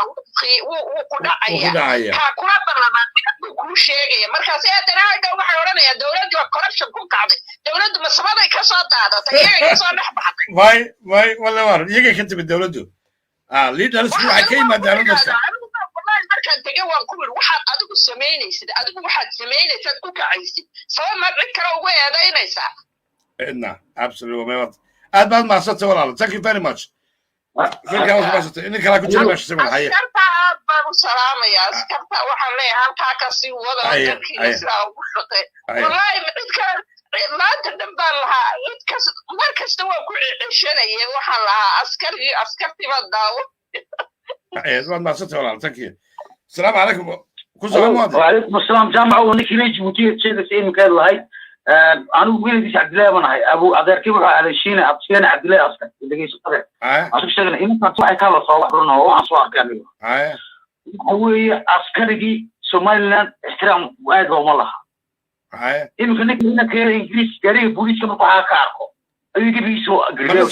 برنامج كمان صوتي أنت هو وحين كاذني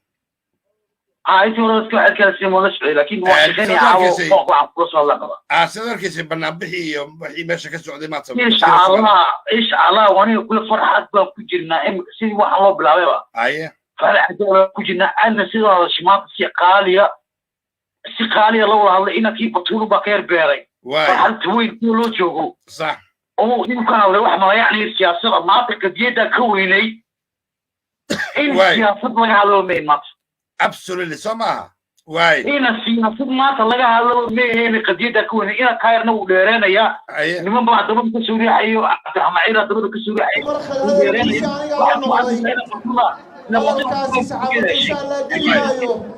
waayo maalinta ahayn maalinta asxaabtu wada hadlayeen maaha maanta reer Hargeysa ayaa dareenkooda muujinayay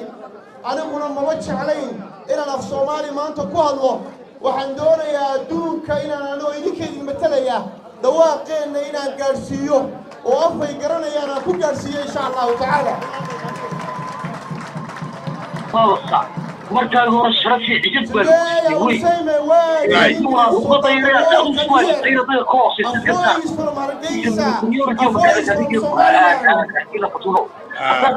I would like to thank the British Parliament for the discussions, the issue of Somaliland recognition, the history of Somaliland and the British go is a long way, and we expected the British to be the fairest country to recognize Somaliland. If not, the deep ties between Somaliland and the British government and the British people will be in question mark. Somaliland has been peaceful, stable, and democratic for the last 30 years. We deserve the international community, the world, to recognize Somaliland because we have shown the world that Somaliland is independent, is peaceful, democratic, is stable, and we are shining star from the region of Horn of Africa. We believe that the recognition will come, but the question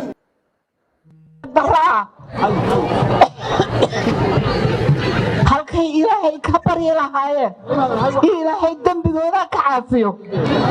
ayay itaalkoodii isugu geysteen inay gardarro dheeraada haddana ay ugu sii daraan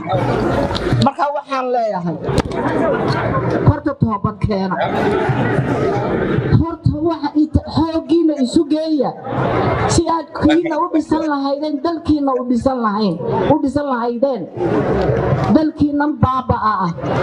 dhalinyaradii ka dhammaatay dhalinyaradii meeday maatadii meeday caruurtii meeday way baaba'een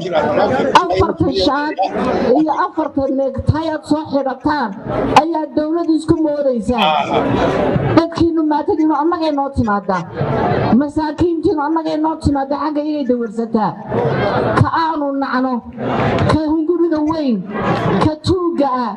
ka beeraalaha ah na idinkaan idiin soo diraa idinkaa darajo siiya idinkaa dallac siiya laba saddex kale oo iminka shandadaa xirxirayaan waanu idiin haynaa waanu idiin soo diri doonaa laakiin waxaanu leenahay soomaalida wanaagsan ee nadiiftii waa taa somalilan joogta waa taa idin turaysa waa taa wax idin barta waa taa sadaqadda idinla soo cararta maalintaad dhibaato la kulantaan waata idiin soo cararta waata hadduu webigu idinku dilaaco idinka soo horraysa dowlada isku sheegaa halkaa fadhida ee kuraysay ku fadhiyaanba inaan garanayn oo sanad meel cidlaa iska weebaabayay oo lahaa madaxweyneyaal baanu dowlad baan nahay wakhtigooduna uu dhacay xishooda ilaahay ka baqa ilaahay u toobad keena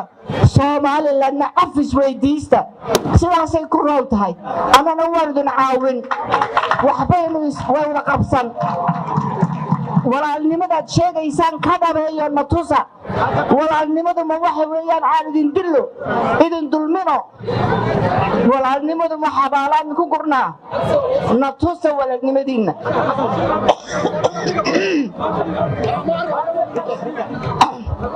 walaalnimadaad sheegaysaan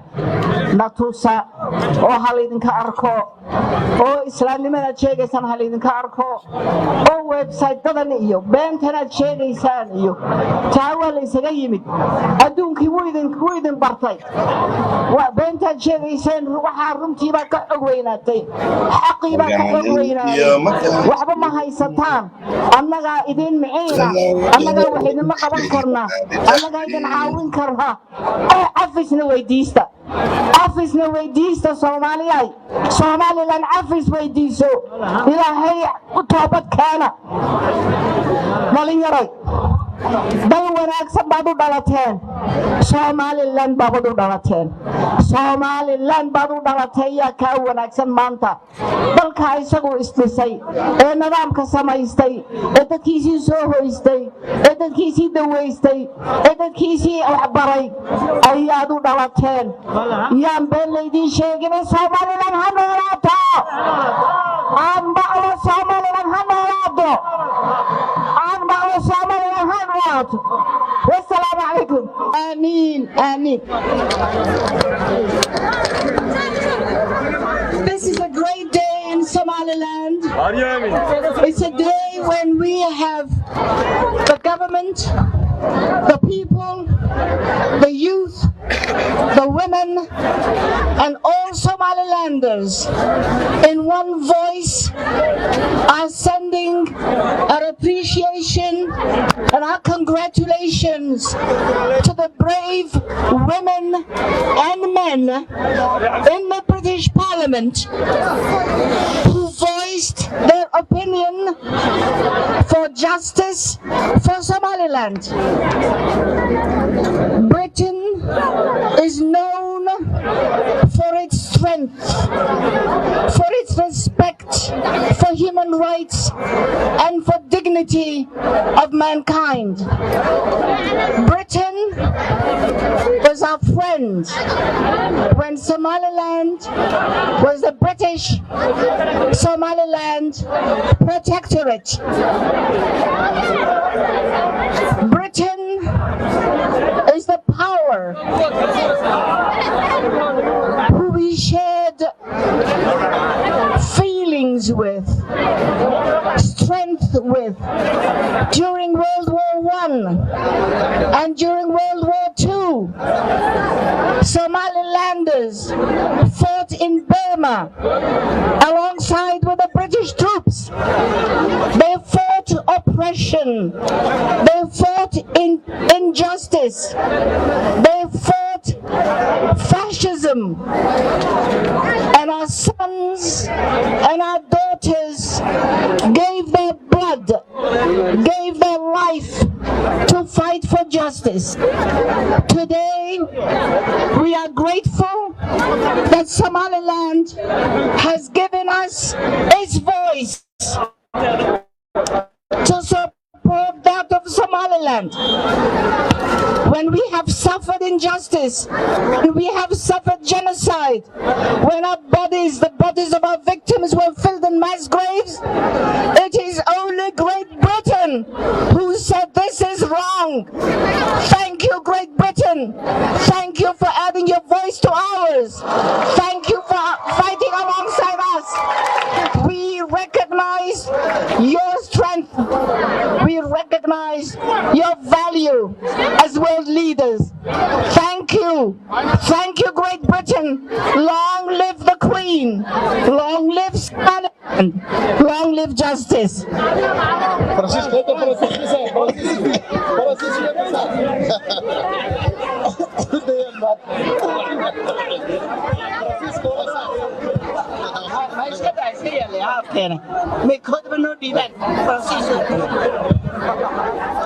Bonjour.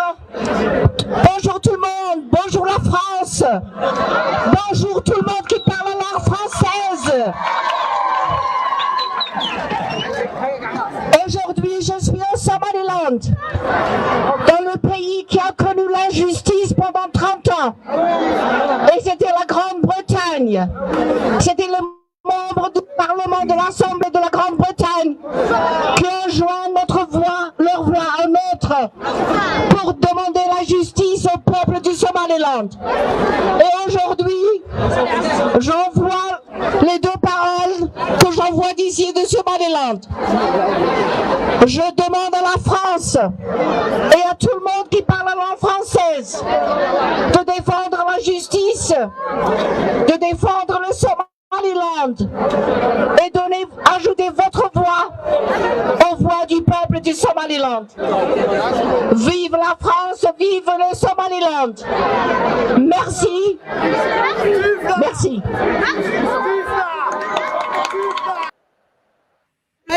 ما شاء الله ما يوان هسي بحالنا هسي halkaasaan ka heesaya ilaahay adnaayo ilaahay adna adnaayo